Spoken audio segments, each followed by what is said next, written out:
안녕하세요. 오늘의 사연입니다. 구독과 좋아요 한 번씩 부탁드릴게요. 바로 사연 시작하겠습니다. 제 이름은 유지영이고 37살의 지방공무원으로 근무하고 있어요. 남편은 저와 동갑으로 시댁에서 운영하는 회사에서 일하고 있어요.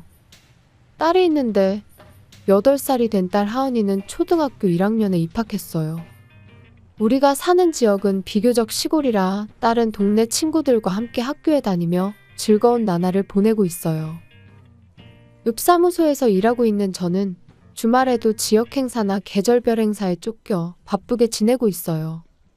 남편은 이 지역에서 나름 인지도 있는 시아버지 밑에서 일하고 있는데 시아버지는 매우 엄격한 성격이라서 아들이라 할지라도 자비가 없기에 남편은 실적이 떨어지지 않도록 노력하고 있어요. 시어머니는 온화한 성품이시고 취미로 텃밭에서 수확한 채소를 요리하는 등 부잣집 여자라고는 생각이 들지 않는 생활을 하세요. 남편은 어렸을 때부터 시어머니에게 식습관 교육도 엄격하게 받았어요. 그런 시댁에서 며느리로서 저를 아주 마음에 들어 하셨어요. 시부모님은 제가 공무원이라는 직업을 가진 것과 제가 할 줄 아는 게 많은 것을 아주 마음에 들어 하시는 것 같았어요. 사실 저는 특공무술을 배운 적이 있어요. 배우게 된 계기는 제가 대학생 시절 외지에서 혼자 살 때 주변 친구들에게서 도둑이나 주거침입, 강도 등의 무서운 이야기를 듣고 호신술 정도는 익혀야겠다고 생각했거든요.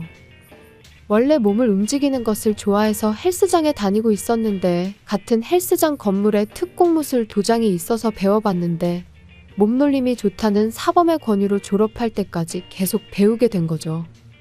주민센터에서 근무하기 시작한 후에는 일주일에 한 번씩 다른 지역 주민센터에서 어린아이들에게 호신술을 가르치는 선생님을 도와주곤 했어요.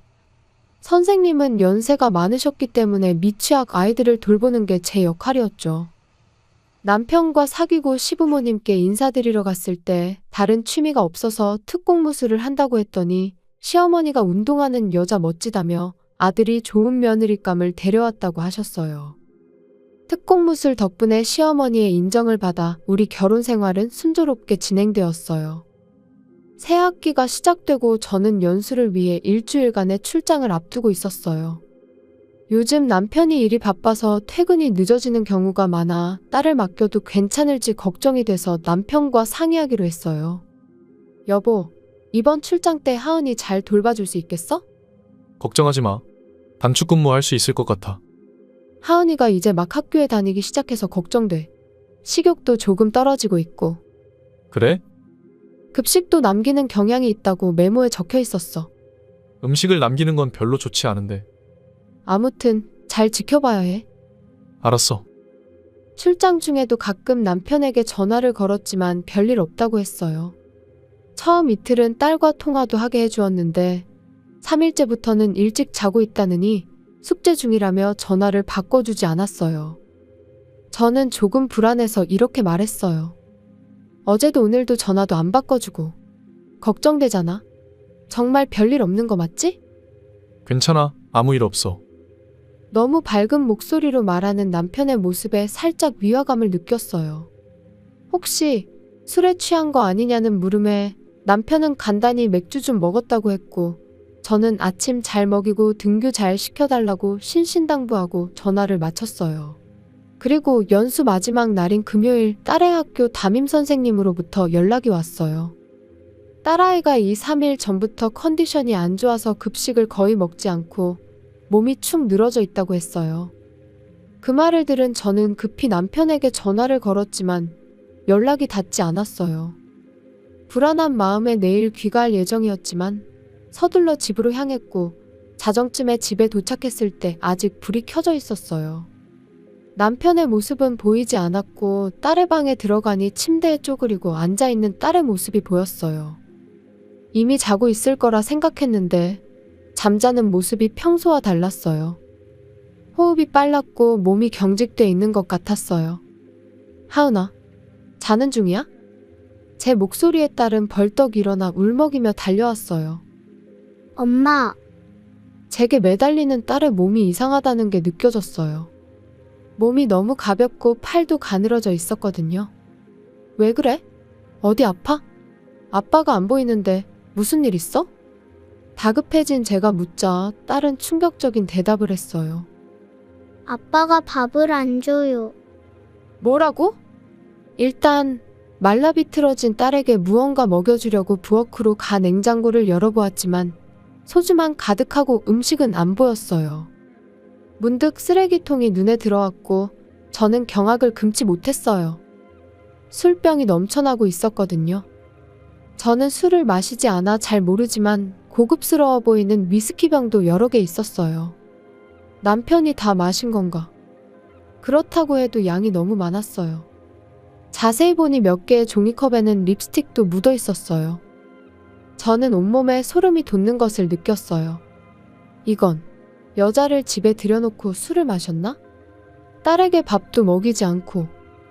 그때 현관문이 열리는 소리가 나서 저는 깜짝 놀라서 몸을 움츠렸어요. 남편과 낯선 여자의 목소리가 들린 거죠. 내일 집사람 돌아온다며. 안 들키게 잘해. 알았어. 사랑해, 자기. 그럼 나는 갈 테니까 조심히 행동해. 현관에서 그런 대화를 나누고 있는 두 사람 앞에 제가 나타나서 말했어요. 아쉽게도 이미 들켰어. 뭐야? 언제 온 거야? 저기, 저는 가볼게요. 안녕히 계세요. 저는 도망치려는 여자를 향해 낮은 목소리로 말했어요.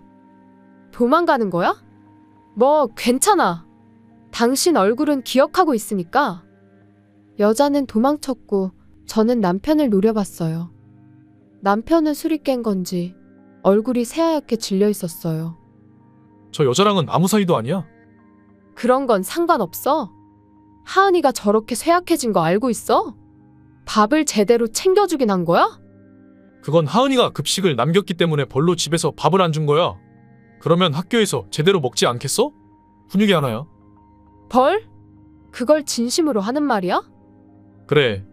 왜냐면 돈 아깝잖아. 어차피 먹지도 않을 테니까. 돈? 술 살 돈은 있는데 애가 먹을 것 살 돈은 아깝다는 거야? 아까 다 말했잖아. 훈육이 하나라고. 지금 내 교육 방식에 참견하는 거야? 남편이 제 옷깃을 잡아 끌자 저는 화가 난 탓에 반사적으로 몸이 움직였어요. 저는 그 자리에서 남편의 손을 밀치고 그대로 턱에 주먹을 날렸어요. 평소에는 제지부터 하는 게 원칙이지만 남편은 턱을 정확하게 맞고는 그대로 쓰러져 기절했어요. 쓰러진 남편보다는 딸을 어떻게 해야겠다고 생각했어요. 저는 친정 부모님께 전화를 걸어 사정을 이야기하고 데리러 오라고 했어요.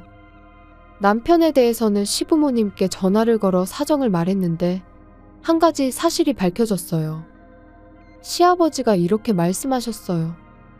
단축근무? 아니야. 하은이 돌봐야 한다고 5일 동안 연차 썼는데. 남편은 단축 근무가 아니라 제 출장 기간 동안 휴가를 내고 술을 마신 거였죠. 그것도 바람 피우는 여자와 함께. 결국 양가 부모님이 도착했고 한밤중에 집안이 시끄러워졌어요. 시부모님은 현관에서 술에 취해 쓰러져 있는 아들과 말라비틀어진 손녀의 모습에 충격을 받으셨어요. 늘 당당한 모습이시던 시어머니가 허리를 숙이고 앉아서 신음하듯 말했어요. 이렇게 하은이가 야위어지다니. 할아버지, 할머니, 배고파요.